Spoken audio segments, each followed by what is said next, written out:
ရှေးအခါကဗာရာဏသီပြည်တွင်ဘုရင်ကတိကရစ်နှင့်မိဖုရားဆန္ဒဒေဝီတို့မှသားတော်တေမီမင်းသားကိုဖွားမြင်ခဲ့သည်။တနေ့တွင်မင်းသားလေးသည်ခမဲတော်ဘုရင်၏တရားစီရင်ခန်းကိုကြည့်ရှုနေစဉ်မိမိ၏ရှေးဘဝအကြောင်းကိုပြန်လည်အောက်မေ့မိသည်။ရှေးဘဝကသူသည်ဘုရင်တစ်ပါးဖြစ်ခဲ့ပြီးမိမိပေးအပ်ခဲ့သောရက်စက်ကြမ်းတမ်းသည့်ပြစ်ဒဏ်များကြောင့်မရေတွင်နှစ်ပေါင်းများစွာခံစားခဲ့ရသည်ကိုပြန်လည်အမှတ်ရသွားသည်။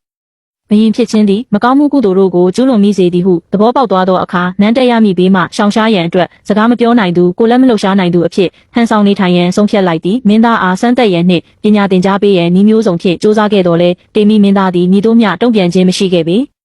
နောက်ဆုံးတွင်ဘီရင်ဆရာများကမင်းသားသည်အတိတ်နမိတ်မကောင်းကြောင်းနှင့်တိုင်းပြည်ကိုပျက်စီးစေလိမ့်မည်ဟုရှောက်တင်ကြသဖြင့်ဘုရင်ကြီးကမင်းသားအားတောထဲတွင်တပ်ဖြတ်ရန်အမိန့်ပေးခဲ့သည်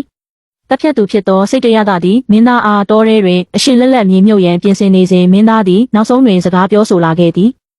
သူသည်မိမိ၏စစ်မှန်သောသဘောတဘာဝနှင့်ရည်ရွယ်ချက်ကိုထုတ်ဖော်ပြောဆိုပြီးနောက်တောထဲတွင်ရတိယဟန်ပြုရန်ဆုံးဖြတ်လိုက်သည်တေမီမင်းသားရတိယဟန်ပြုသွားကြောင်းသိရှိရသောအခါဘုရင်ကြီးမိဖုရားကြီးနှင့်ပြည်သူလူထုတို့သည်မင်းသားနောက်သို့တောသို့လိုက်သွားကြသည်